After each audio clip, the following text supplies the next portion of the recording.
something beyond that, the eternal truth, ultimate truth. They experienced the entire law of nature. They understood that whenever you divert your attention, it appears as if you have put aside your negativity, but actually you have suppressed your negativity. It has gone away from the surface level of the mind and is being pushed deep inside. At the surface level of the mind you feel, look, now there is no anger or no hatred or no ill will or no passion or no fear, whatever negativity has come, it's gone now. But suppressed deep inside at the unconscious level or half-conscious level, it keeps on rolling there and keeps on multiplying, multiplying, multiplying. You are not come out of your misery. Escape is no solution to the problem. And these enlightened people found out, observe it, observe it. Whenever any negativity arises, a passion arises, don't suppress and don't give it a free license to express itself at the vocal level or the physical level. Similarly, fear arises, anger arises, hatred arises, worry arises. Don't suppress it and don't give it express. Don't express it at the vocal level. They gave a middle path. Observe it. Anger is a reason. Observe it. Passion is a reason. Observe it. As you observe, you are not suppressing it. As you are just observing objectively, you are not expressing it. Just observing, and you find it becomes weaker, weaker, weaker, and passes away. It has not become a problem. Your problem is solved because you are observing it. Very good solution, but very difficult to practice. Very difficult to practice. When a negativity arises, say anger as a reason, so quickly you get overpowered, overwhelmed, you can't observe. So difficult.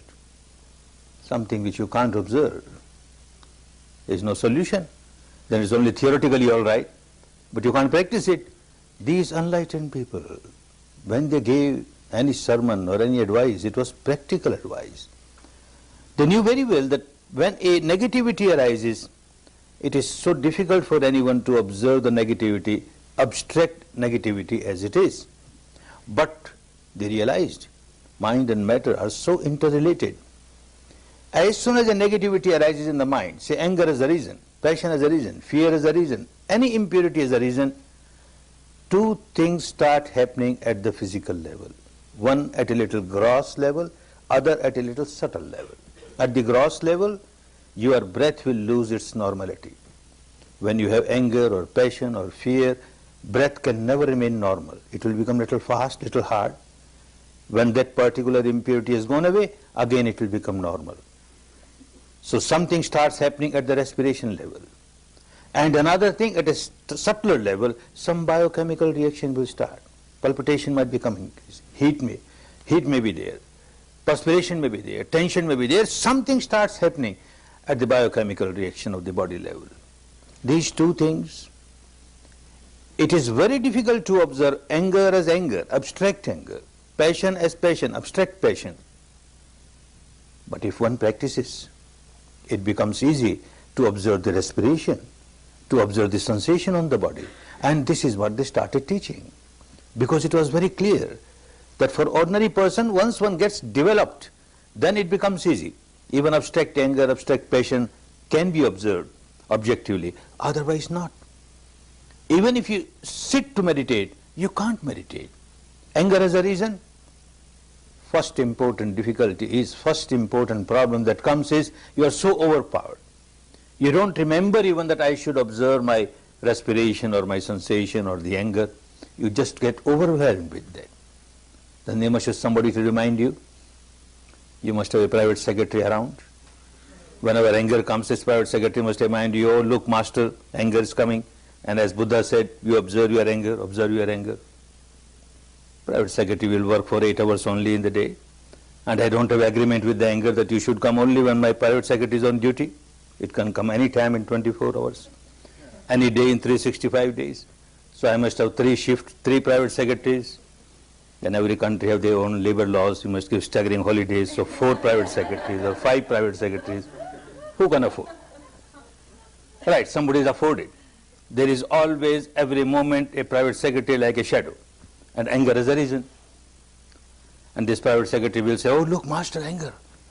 Anger, come out of the anger, observe anger. The first thing I do, I slap him. You fool! Are you here to teach me? I'm my own master, I know what to do. Anger. Anger is anger.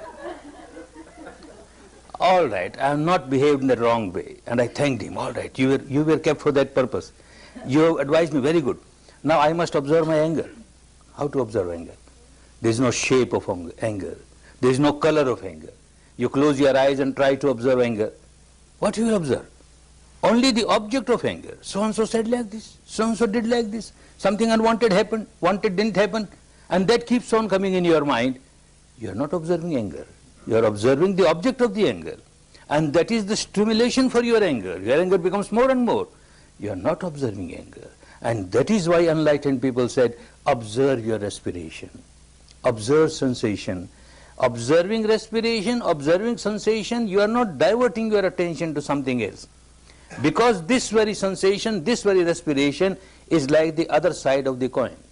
On the one side of the coin, you have got your mental negativity. On the other side, these physical things that are happening, your respiration becoming abnormal or your sensation on the body. So you are facing the problem. You are not running away from the problem. You are not suppressing the problem. A very wonderful solution was found. And for that one has to practice. No magic, no miracle.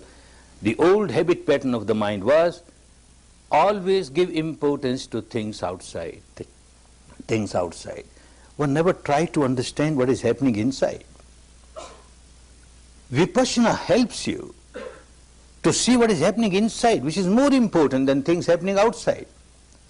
When all importance is given to things outside, then one always remains under the delusion that I am miserable because of things outside. I am miserable because so-and-so said like this or so-and-so did like this. All the cause of my misery I will keep on feeling is outside, outside, outside. A husband will say, if my wife changes a little, our house will become like a heaven, everything will be all right.